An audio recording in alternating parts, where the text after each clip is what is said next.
with us maybe one or two stories of some of the women that have come through and been a part of your company?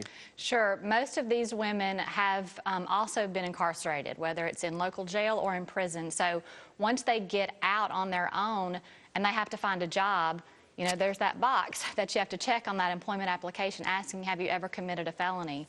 So rather than lie on the application, we can give them the opportunity to go ahead and check that box. It doesn't mean we're going to hire you immediately or that we're not going to hire you, but we're not going to really let that affect us in our interview process. And so just like I'm going to brag on my office manager, because at the very beginning of this, I thought, well, I need to probably hire someone to run the office that does not have this type of background and even to design the jewelry.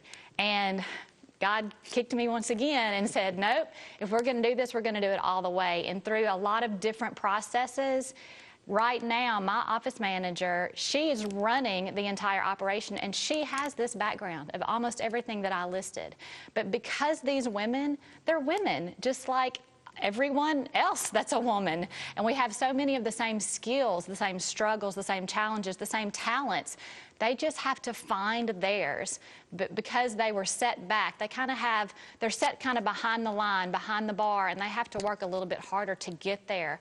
But these are women that want to provide for their families. They want to have challenges in life that they can make a goal for and succeed and feel better about themselves, feel worthy, feel valued.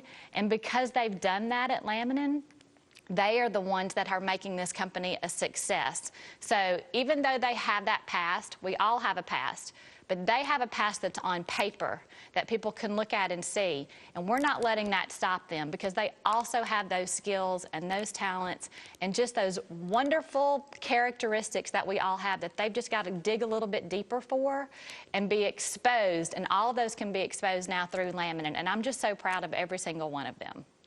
Well, I love that. I think a lot of times we tend to do things like judge someone for their past. You know, maybe they were involved in, sex trafficking, or maybe they were involved in a history of drug use, and so we think, well, there must be something wrong with them. But in my experience, in most of those cases, those are really the victims. They've fallen under circumstances, like you've said, we all have a past. They've fallen into circumstances where they become the victim. And even though God may offer redemption, it's so hard for them to find that redemption in society with some of those, limitations that you mentioned.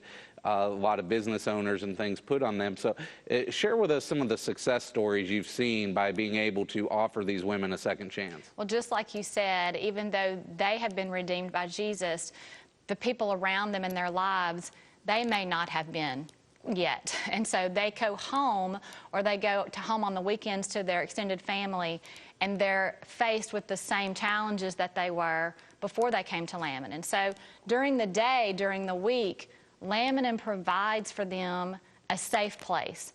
They're there with women who understand them, because they're going through the exact same things as the next woman at the table is. And so they can share with each other. They pray together every single day and encourage each other. No one is judged. No one is condemned. So these women understand each other, but they also know that when they go home at 5 o'clock at night, they may be faced with those same old challenges, and they have to be strong, they have to be courageous, and they want to do that because they want to break the cycle of how they were raised, because they're raising their own children. And so many times that is very, very important, because their own parents are the ones who really are the ones that expose them to the drugs in the first place. If you like what you saw, make sure to like this video and comment below.